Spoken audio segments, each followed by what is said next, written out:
জানেন কি মুখ্যমন্ত্রী মমতা বন্দ্যোপাধ্যায়ের হাওয়াই চটির দাম কত? মুখ্যমন্ত্রী মমতা বন্দ্যোপাধ্যায়ের হাওয়াই চটির দাম শুনলে চক্ষু চড়কগাছ হবে আপনার। মুখ্যমন্ত্রী মমতা বন্দ্যোপাধ্যায়কে বরাবরই সাদামাটা হাওয়াই চপ্পল পরতে দেখা যায়, আর এই হাওয়াই চপ্পলের দাম ৫ লক্ষ টাকা। হ্যাঁ, ঠিকই শুনেছেন আপনি।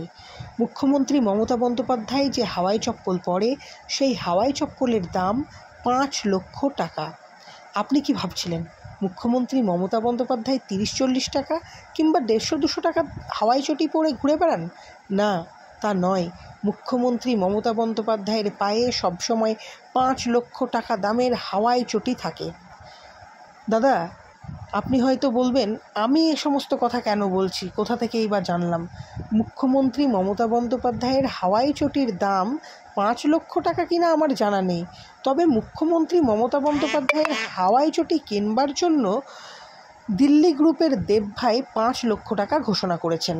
এর সঙ্গে এও ঘোষণা করেছেন, মুখ্যমন্ত্রী মমতা বন্দ্যোপাধ্যায়ের হাওয়াই চটি যেই ব্যক্তি তার কাছে পৌঁছে দিতে পারবে তাকে ১ লক্ষ টাকা পুরস্কার ঘোষণা করেছেন দিল্লি গ্রুপের দেবভাই।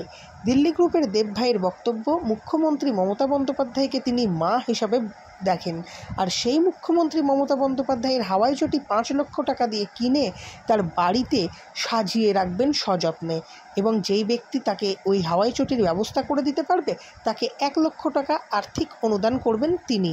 মুখ্যমন্ত্রী মমতা বন্দ্যোপাধ্যায় ৫ লক্ষ টাকা গরিবের কাজে লাগাতে পারেন, এমনই জানাচ্ছেন দিল্লি গ্রুপের দেবভাই। আসসালামু আলাইকুম, জয় শ্রীকৃষ্ণ। আমি দিল্লি গ্রুপ থেকে আপনার ভাই দেব বলছি। একটা খুবই মনের কথা বা জরুরি কথা, বা একটু একটা আমার মনের ইচ্ছা, একটু আপনাদের থ্রু আমি জানাতে চাইছি কি আমি একটা বেটা হিসাবে আমি মমতা দিদিকে একরকম মা রকমই দেখি। আর এরকম মা কয়শো বছরে একবার জন্ম নেয় পৃথিবীতে। আর পশ্চিমবঙ্গকে যেরকমভাবে উনি চালাইছেন, যেরকমভাবে গরিবের লেগে তখন প্রকল্প চালাইছেন, মমতা দিদি ছাড়া আমার মনের বিশ্বাস আর কে এইভাবে না চালাইতে পারতুক, না ক্ষমতা আছে না অকাত আছে।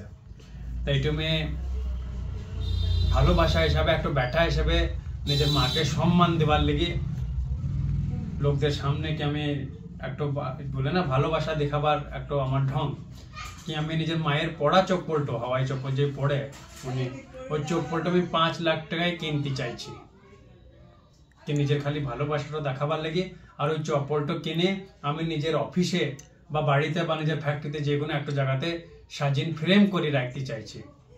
আর এতে যদি কোনো নেতা এমএলএ বা এমপি যদি যোগাযোগ করে দিতে পারে, সেই নেতাকেও আমি ১ লাখ টাকা উপহার স্বরূপ দেবো। সে ১ লাখ টাকাতে সেই নেতা কোনো গরিবের কোনো ভালো কাজ করতে পারে, কোনো জিনিস হইতে পারে, ১ লাখ টাকাতে অনেক কিছু হইতে পারে।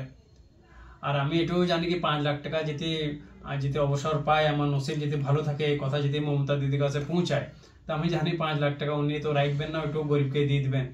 লেকিন আমার মনে একটু শান্তি পাবে কি আমি মায়ের কোনো জিনিস নিজের কাছে রাখতে পেলাম। তা কোনো লোক যদি যোগাযোগ করে দিতে পারে, কোনো বা এমএলএ বা এমপি, তা তাকে ১ লাখ টাকা উপহার স্বরূপ দেওয়া যাবে।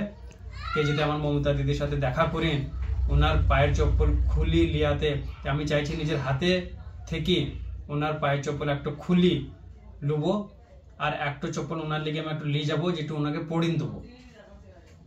কে যদি করে দিতে পারে যোগাযোগ, তা সেই নেতাকে ১ লাখ টাকা উপহার স্বরূপ আমি দেবো, এটুকু কথা দিয়ে গেছি। আর দিল্লি গ্রুপের কথা সবাই জানে যে দিল্লি গ্রুপ কথা দিয়ে কথা ফেরায় না।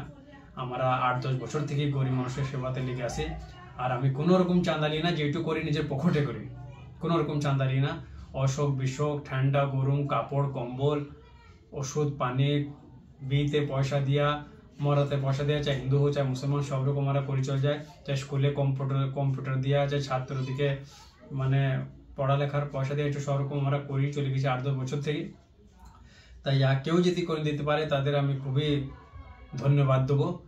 এই কথা বলে আমি নিজের আজকের কথাটাও পূরণ করলাম।